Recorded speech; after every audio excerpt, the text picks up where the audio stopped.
mirga uummata gurraachaaf otoo falmanii kan lubbuun isaanii darbee luba Dr. Martin Luther King guyyaa hojiif barri jireenya isaan biyya lafaa irratti qabaatanii darban har'a jechuunis amajjii 16 guutummaa United States akkasumas biyyoota hojii isaanii dinqisiifatan biratti yaadatamee oolaatti jira. Martin Luther King bara jireenya isaanii guutuu walqixxummaa dhala namaatiif otoo falmaniiti kan harka namaatiin lubbuun isaanii dabarte. Hunda keessanuu baga guyyaa kanaan isin ga'e namni walqixxummaa saba isaatiif falmu hoggayyuu yaadatamaa jiraata. Harka fuun akkam jirtu daawwattoota keenya oduu qabannee dhiyaanneerra oduu har'aa waliin anabdii fixeeti. Godina Harargee Ba'aa aanaa Cinaaksan keessatti walitti bu'insi poolisootaa addaa naannoo Somaalee fi uummata jidduutti geggeeffamaa jiru akkaan jabaatee itti fufee jira jedhu jiraattonni. Lubbuun namoota hedduus darbeera akka isaan jedhanitti Usmaan Ukkumeet gabaasa isaa dhiyeessa. Muddee 29 bara 2016 eegalee poolisoota liyyuu hayliin kallattii maraan duulli hammeenyaa uummata Oromoo irratti geggeeffamaa jira. Lolli kun yeroo gara yerootti babal'achuun godinaalee Oromiyaa naannoo Ogaadeniin waldaangessan irratti kan itti fufee jiru. Lubbuun namoota hedduutis darbaa jira. Qabeenyi jiraatotaatis weerartoota kanaan saamamaa jira. Lolli kun itti fufuun guyyaa har'aa amajjii 16 bara 2016tti godina Harargee Bahaa aanaa Cinaaksan keessattis geggeeffamaa jira. Jiraataan aanaa Cinaaksan akka OMN himanitti wayita ammaa kana lolli hamaan araddaalee hedduu keessatti itti fufeera jedhan. Haalaan rakkoon hamaatu jira ammaan kanallee walitti jiru liyyuu poolisii fi milishaa araddaa wallaa jiru amma isaan baay'ee humnaa ol isaaniis amma dura deebi'anii milishaan Oromiyaa ammaan tanallee hanga ammaan tana walitti jiruun amma achi keessaan ol siqaanuu si dubbisaa jira. Lolli kun haala adda ta'een araddaalee baaduu fi marar jedhamu keessatti geggeeffamaara jedhan jiraattonni harka qullaa isaanii poolisoota hidhannoo guutuu dura dhaabbataa jiran. Ammas dabalataan poolisoonni kun oraalii waraanaa 3 fe'amanii gara daangaa Oromiyaatti imalaa jiran. Kanaaf haalli jiru hedduu yaaddessaa ta'uu dubbatan. Liyyuu poolisiin giraa በጣም akkaan jeesiin qabu amma yeroo haasawaa jiru kan amma araddaa Cinaaksan keessa darbanii amma konkolaataan sadii gara araddaa biraatti darbaa jiru amma isaan araddaa kan qabatanii jechuun amma ijaanuun nan arga araddaa marar amma itti lolaa jiru amma eegale ganama za'a afurii eegalee ammaatti araddaa marar jedhama amma gara araddaa baaduutti deemaa jiru isaan duuba sadiin amma gara araddaa baaduutti immoo milishaan araddaa baaduu beefi karaa irratti informaationa dhagee amma duruu gaara keessa galee isaan eeggachaa jira. Jiraattota kanaaf haga ammaatti qaamni birmateef tokkos hin jiru jedhan. Aboo maaltu wanni humtuun jiru wanni sakkalleen milishaa tokkummaaf ofirraa ittisaa jira poolisiin abbaa ifumarraa ittisaa jira poolisiin ammi jirtu dhaqeetuma ilaalee jalaa deebi'e. Haga gabaasa kana qindeessinitti achuma aanaa Cinaaksan araddaa Yuugaayuug jedhamutti poolisoota liyyuu hayil karaa baddee deemtu irratti lola banameen 2 ajjeefamuun himame. Poolisii Oromiyaa irraa immoo namni tokko wareegamuun odeeffannoo nu ga'e addeesseera.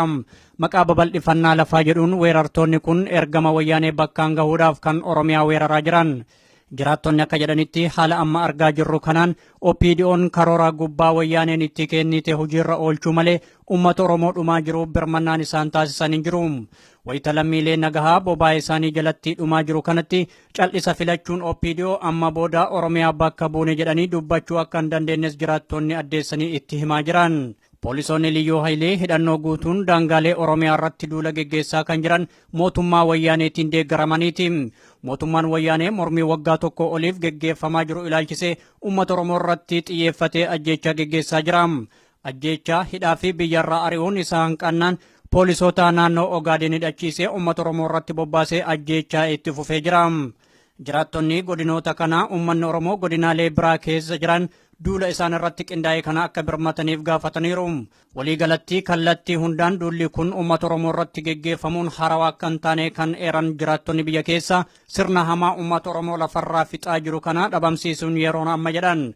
Duulli poolisoota liyyuu hayiliin qindaa'e kun ammas godina Gujii aanaalee Eeldalloo Liibaanii fi Laga Daawwatti itti fufee akka jiru jiraattonni OMN itti himan. Lolli kun itti fufuun godina Baalee aanaalee Sawweenaa Madda Walaabuu Raayituu Galbii Dawwee Sararii fi bakka baay'ee keessattis geggeeffamaa jira. Keessumattuu aanaa Madda Walaabuu bakka Odaa Boojjii jedhamutti hoomaa waraana biyyattiin gargaaramanii uummata Oromoo irratti duulaa jiran. Lola kanaan jiraattota irraa namoonni hedduun wareegamuu odeeffannoon nu ga'ee mirkaneessee jira. Baay'een isaanii madaayanii jiru. Jiraattonni kunniin birmannaa gaafataa jiran. Haaluma wal fakkaatuun godina Booranaa aanaalee baay'ee keessattis haalli jiru hedduu ulfaataadha. Irra jireessan godinaaleen Oromiyaa ammaan kana lolli irratti geggeeffamaa jiru haalli jireenya qilleensa isaa gammoojjiidha. Naannawaa gammoojjii sanatti ammoo hongee uumameen namoonni hedduun beelaaf saaxilamaniiru. Uummattoota gargaarsa dhabuun dagatame kana duula irratti banuun wayyaanee diinummaa yoomuu hin dagatamne ta'ee jira. Lola torbaan lamaa oliif godinoota kana hunda irratti geggeeffameen namoonni hedduun ajjeefamaniiru. Qabeenyis jiraattota jalaa saamameera. Jiraattonnis lola isaan irratti geggeeffamaa jiru kana dura dhaabbatanii gootummaadhaan ofirraa qolataa jiran. Kibba lixa shawaa aanaa daawoo keessatti itti gaafatamaa dhimma nageenyaa tokko irratti tarkaanfii fudhatamuun himame. Namni kun mootummaa waliin ta'uudhaan jiraattota irratti nama tarkaanfii fudhachiisaa turedha jedhu jiraattonni kun. Kibba lixa shawaa aanaa daawoo magaalaa Muusaa jedhamaanuun jedhanii bakka mudannoon kun keessatti raawwate. Nama nuti dubbifne akka nuu himanitti halkan edaati namni itti gaafatamaa dhimma nageenyaa naannoo sanaa ta'uun isaanii himamu kun kan ajjeefaman. Namni kunii jedhan jiraataan dhimma kana nuu himan dararaa qe'ee sana keessatti raawwatu hundaaf hidhattoota mootummaa bobbaasuun kan dabarsee jiraattota sana laataa jirudha jedhu. Yeroo adda addaattis akka namni kun hojii akkasiirraa of qusatuuf itti dhaamaa turre booda garuu matumaa dararaa uummata sanaarratti hammeessee jedhani halkan edaa nama kanatu ajjeefamee bule akka isaan jedhanitti.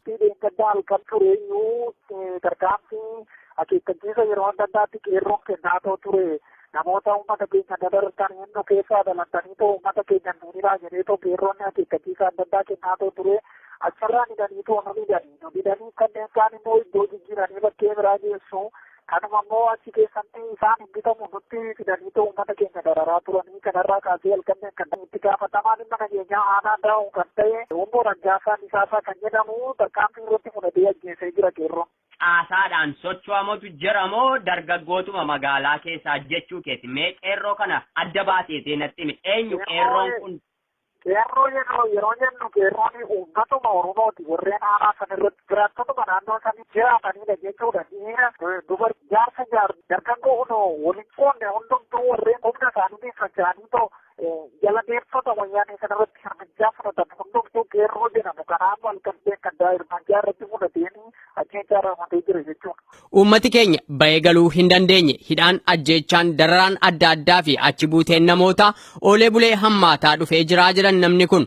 Uummati keenya badii dalage tokko utuu hin qabaatin kan gatii lubbuu dabalatee wareegama gurguddaa baasaatti jiruuf mirgi koonaaf haa kabajamu jedhee gaafachuusaa qofaafi jedhan.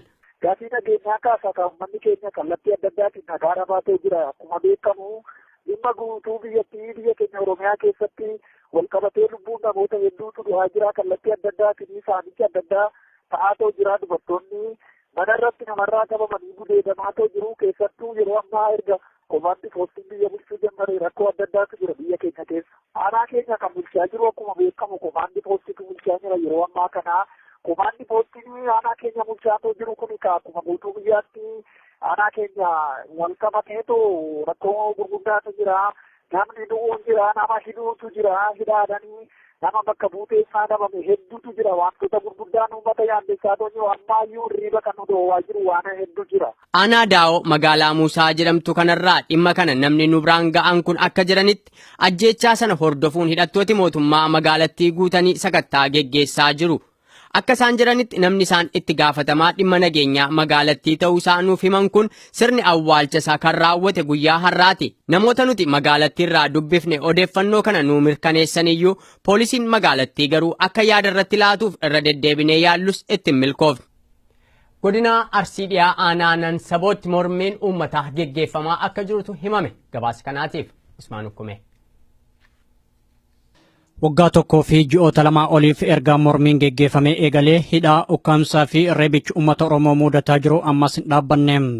Haaluma kanaan hidhaa fi ajjeechaan uummata Oromoo irraa dhaabbachuu qaba jechuun godina Arsii dhiyaatti jiraattonni aanaa Nansaboo mormii geggeessaa jiran. Haa ta'u malee isaanis mudataa kan jiru hidhaa reebichaa fi ukkaamsaa ta'uu jiraattonni OMN itti himan. Jiraataan aanaa Nansaboo akka nuuf himanitti magaalaa Garambaabootti mormii geggeeffame sababeeffachuun loltoonni agaazii uummatarraa miidhaa dhaqqabsiisaa jiran. Dargaggoonni hedduun manneen hidhaatti guuramaniiru. Kanneen qabamanii achi buuteen isaanii wallaalames lakkoofsaan xiqqaa miti jedhan.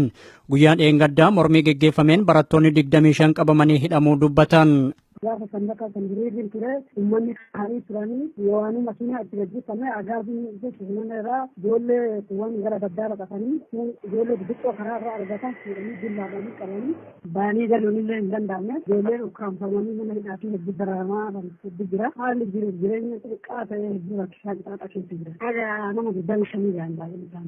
Ka'umsi mormii kanaa maal ture gaaffii jedhuuf namni kun yoo deebisan labsiin yeroo muddamaa hatattamatti haqamuu qaba. Uummanni Oromoo mirga isaatiif falmate malee badii tokkos hin qabu. Mootummaan nagaa ummatootaatti hin amanne labsii ajjeechaa labsatee jira. Kanaaf guutummaa Oromiyaa keessaa gareen komaandi poostii dhabamuu qaba jechuun wayita mormii geggeessanitti loltoota agaaziitti bobbaasuun dararaa jira. Uummanni biyyatu jira kun ittiin bulmaanni haala beeksisan hin taane irraa ka'uu qaba. Karoorri akkanaas wanti dalagames hin jiru, wanti addaa wanti hojjetame tokko hin jiru. Nuuni gafeenyaa kafalmannee Oromoon haqaaf kan dubbate jechuudhaan uummanni waa hedduu dubbatu jiranii. Kanaaf agaazii hedduutti geessanii tumiisaa fi sodaachisuudhaan reebuudhaan uummata irraa aanuudhaan irreen akkatti ijoollee fudhatanii keessaa deemu. Namni kun akka jedhanitti namoonni hedduun konkolaataa sadiin qabamanii gara mooraa leenjii waraana xollaayitti fudhatamaniiru. Daa'imman umriin xixiqqoo ta'an ammoo achuma aanaa isaaniitti hidhamuu dubbatan. Suuraan mana hidhaa xollaayii akka magaalaa saniitti nama 25 aanaa sanirraa garuu makiinaa sadiitu jedhame ijoollee nagaa barattoota mana barumsaatti barataa jiraatan ijoollee daa'imman horii jiraata keessu waan akkasii jedhamanii mana hidhaatti geessanii. Wayita ammaa kana manguddoota dabalatee daa'imman umriin gaheeyyii hin ta'in mana hidhaatti guuraa jiraachuun wayyaaneedha. Biyyattii irratti olaantummaa geggeessaa jirti. Kana malees jiraattota irratti gibira humnaa olii itti ramaduun dirqamaan qarshii kafalchiisaa jiran. Kun ammoo amaloota abbootii irree ta'uu waan qabatamaati jedhan. Haalli biyyaa wayyaaneen ofittummaa argisiisuun rakkoo daa'imman irra geessan biyyi agaaziidhaa koomaandi poostiidhaan bulaa jirti. Kanaaf rakkoo qixaaxamsa hedduu irra geessuudhaan geeffamanii ittiin bulmaata akka dogoggorsiisaa isa darbii abbaa irree liqifachuudha malee ijoolleen daa'imman waa dalaganii miti waa hojjetanii miti wanni daa'imman hojjetan tokko hin jiru ittiin bulmaata haarawaa gaafatanii aanaa kan keessa ganda keessa deemuudhaan basaastuu addaa hojjetanii daa'imman xiqqoo fuudhanii gara mana hidhaa geessuun tumsiisuudhaan dubartii mana keessatti hidhuudhaan gahii hin baatanii gibira addaa jechuudhaan birrii 3,500 itti nuruudhaan uummata dirqisiisuu jiran. Mormii waggaa tokkoo fi ji'oota lamaa oliif geggeeffamaa jiru kanaan namoonni 3,000 gahan loltoota wayyaaniitiin ajjeefamaniiru. Kanneen hidhaman ammoo 100 gahuutu himamaa jira. Ammas taanaan ajjeechaa fi hidhaan uummata Oromoo irraan dhaabbanne. Diddaan ummatichaatis akkuma itti fufetti jira. Guyyaa kaleessaarraa jalqabee mooraa yuunivarsiitii Jijjigaa keessatti barattoota gidduu rakkoon jiraachuun himame maddi walitti bu'insaa kanaas rakkoo humnootiin tikaa mootummaa barattoota gidduutti uumanidha jedhu barattoonni ammas gabaasa kanaaf Usmaan Ukkume. Humnoonni tikaa wayyaanee yuunivarsiitii Jijjigaa keessatti barattoota gidduutti wal dhibdee erga uumanii kaasee nagaaf tasgabbiin dhabamee jira. Guyyaa kaleessaa barattoota gidduutti wal dhibdee dhalateen barataan tokko haalaan miidhamee hospitaala Kaarramaarraa seenee jira. Miidhaan hamaan waan isarratti raawwatameef du'aaf jireenya gidduutti kan argamu ta'uu barattoonni OMN itti himan. Barataan kun naannoo Amaaraa irraa dhufe numa rukutamee jakootti nagee rukutamee jechuudha. Akkuma inni hedduu rukutee jechuudha. Mucaan inni rukutee Tigireedha. Mucaan rukutee sun immoo hiriira rukuteen booda mucaan sun dararaa jedhu hospitaala Kaarramaarraa jedhamu keessatti amma du'aaf jireenya gidduu jira jechuudha. Akka barataan kun jedhutti barattoota yakka kana raawwatan irratti hagammaatti tarkaanfiin seeraa irratti hin fudhatamne. Sababa kanaaf barattoonni hafan mormii isaanii geggeessaa akka jiran barataan kun nutti himee jira. Isaan rukute immoo diiniin Tigiree waan ta'eef amma ammaatti hin ari'amne kaafeedhaan nyaata himataa jira jechuudha. Kanarraa gaggee barattoonni naannoo Amaaraa Ariyaa duraan kan ka'e halkan naannoo sa'aatii shanitti laayibiraarii keessatti barattoota Somaalee wajjin dubbii guddaan ka'ee bakka yuunivarsiitii keessi haala waadhaan baay'ee wal lolaa turanii jechuudha. Kanarraa kan ka'e biyyi poolisiidhaaf hordofni naannoo Somaalee akkasumallee namoonni garagaraa barattoota naannoo Amaaraa irratti tarkaanfii addaaf barbaachisan jechuudha. Akka inni jedhutti yuunivarsiitii Jijjigaa keessatti wayita ammaa kana barattoota gidduutti wal shakkii jabatu jira. Akka shakkiin kun jidduu isaaniitti uumamu kan taasisan humnoota tikaa mooraa yuunivarsiitii hulluuqanii seenuun rakkoo dhaqqabsiisaniin ta'uun nutti himee jira. Barataan sun akkamittiin deebi'ee utuu tarkaanfiin tokko irratti fudhatanii akkamittiin deebi'ee barumsatti deebi'ee barachuu danda'e kan jedhamu jechuudha. Barataan jiru guddate naannoo Tigireetii dhufe kan nama dhibu gaafa Tigireetonni gaafatanii maal rukute hin caasan jennaan kan barataa Amaaraatti seena Oromoodha ta'ee rukute jedhee gaafa Tigireetii naannoo Amaaraatti dubbatu barattoonni Amaaraa sun immoo yoo Oromoo ta'ee rukutamuu qaba jechuudha. Mucaa kanallee adabbii xiyyee jechuudha ta'u malee inni tarkaanfii irratti fudhachuu danda'e. Barattoota yakka kana raawwatan irratti sababa tarkaanfiin seeraa hin fudhatamneef jecha wayita ammaa kana barattoonni Oromoo addatti miidhamaa jiran. Kanneen guyyaa kaleessaa reebamanii miidhamanis ammas haalaan yaaddayaa jiran. Amma matarkaan keessatti fudhatanii jiru. Barattoonni gaafa sanaaf kan miidhamanii tokko miidhamanii tafanii wanti ta'ee tokkollee jira. Dabbii irratti fudhatanii tokkollee amma maatii jiru. Amma haalli jiru baqa re'inuma washakaa baqa filfaan walitti olee jiraachuu hin danda'amu. Baqa nuti baqa hedduu rakkannee irratti as keessatti. Akka barataan kun nuuf himetti yuunivarsiitii Jijjigaa keessatti afaan Oromoo dubbachuun haalaan sodaachisaadha. Kanaan alatti ammoo barsiisonni afaan Amaariffaa fi Ingiliffaa qofaan barsiisu. Barattoonni Oromiyaa irraa dhufan ammoo Amaariffaa hin beekan. Kunis barumsa isaanii irratti dhiibbaa jabaa uumaa akka jiru dubbatee jira. Kana malees poolisoonni liyyuu haayilii yeroo barbaadanitti hayyama malee mooraa yuunivarsiitii seenanii dorsisaa jiran. Irra jireessaan dorsifamaa kan jiran barattoota Oromoo ta'uu barataan kun ibsee jira. Sababnis mormiilee jajjabaa Oromiyaa keessatti geggeeffamaa jiruu fi duula qindaa'aa poolisoonni liyyuu haayilii uummata Oromoo irratti raawwataa jiraniin kan wal qabateedha. Gaambiyaa keessatti kamisa dhufu kana wayita pirezidantiin haaraan filataman kakatanii aangoo qabachuudhaaf qophiitti jiran kanatti lammiileen Gaambiyaa sodaa wal waraansi uumamuu mala jedhuun biyyattii keessaa baqatanii gara biyyoota ollaatti dhiyeessaa jiraachuu BBC'n gabaase. Gaambiyaa keessatti kamisa dhuftu kana pirezidantiin haaraa filataman Adaamaa Baaroo kakatanii aangoo qabachuuf wayita qophiitti jiran kanatti uummati Gaambiyaa kumaatamatti lakkaa'aman waraanni ka'uu mala sodaa jedhurraa kan ka'e biyyattii gadi dhiisanii yaa'aatti jiru jedha BBC'n. Namni bidiruu biyya Gaambiyaa irra hojjetu tokko akka gaazexeessota BBC'tiif ibsetti haguma guyyaan aangoo gadi dhiisuu yaayyaa jaamee dhiyaachaa dhufaa jiru lammiilee biyyattii hedduutu daangaa ce'ee gara biyyoota ollaatti baqataa jiraa jedhani. Bara 1994 irraa jalqabee gannoota 22 darbaniif namni Gaambiyaa bitan yaayyaa jaame bayi filannoo sanaa mormuun aangootti cichuu fi namni filannoo sana injifatan Adaamaa Baaroo ammoo kamisa dhuftu kana wayita kakachuuf jiranitti maaltu biyyattii mudachuu mala yaaddoon jedhu lammiilee biyyattii akkaan yaaddeessaa jira jedha. Sirni kakuu pirezidantummaa guyyaa kamisa raawwachuuf jiru akka hafuuf yaayyaa jaamee iyyata galfataniyyuu itti gaafatamaan abbaa murtii biyyattii garuu iyyata isaanii kana hin simanne. Kunotoo kanaan jiru ilmi Adaamaa Baaroo dilbata kaleessaa sareen ciniintee lubbuun darbe Gaambiyaa keessatti. Habibuu Baaroo daa'ima ganna 8ti. Erga sareen ciniinteen booda otoo gara hospitaalaatti fuudhanii fiigaa jiranii otoo hospitaala hin gahin lubbuunsaa dabartee jira BBC'n. Dinagdee walii utubuu irratti kan walitti dhufan biyyooti miseensa ECOWAS Adaamaa Baaroo hanga kamisaatti akka Senegaal keessaa hin baaneef waan akeekkachiisaniif jecha Adaamaa Baaroo Senegaaliin gadi dhiisanii awwaalcha ilma isaanii irratti illee argamuu hin dandeenye akka BBC'n jedhutti. Manni marii biyyattii maalirratti akka walga'an beekamuu baatus walgahii hatattamaarra jiru jedha. Tarii akka yaayyaa jaamee yeroo murtaa'eef itti fufaniif yaadi dhiyaachuu danda'a walgahii kanarratti haa ta'u malee haga ammaatti mata dureen walgahii sanaa maal akka ta'e hin beekamin jira jedha BBC'n.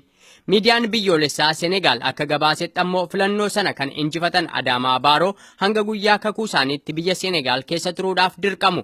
Dinagdee walii utubuu irratti kan walitti dhufan biyyooti miseensaa ECOWAS yaayyaa jaamee kamisa dhuftu kana karaa nagaadhaan yoo aangoo biyyattii Adaamaa Baarootti dabarsanii hin bu'an ta'e humna waraanaatti dhimma ba'uuf akka dirqaman kan isaan ifa taasisan.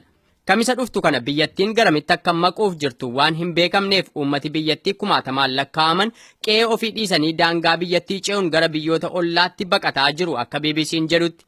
UNHCR akka jedhutti torban darberraa jalqabee uummati Gaambiyaa kumaatamaan lakkaa'aman daa'imman qabatanii gara Senegaalitti seenaa jiru jedha. Dubartoonni awutoobisii gurguddaatti nammanii daa'imman qabatanii daangaa yoo ce'an ija keenyaan arginee jedhu bakka buutuun UNHCR kan naannoo sanaa. Gamtaan Afrikaa gama isaatiin sichi yaayyaa jaamee pirezidantii Gaambiyaati jennee beekannoo laachuufiif hin jirru jedhee jira. Egaan daawwattoota keenyaa oduun har'aaf jenne kanuma gama kootiin nagaatti.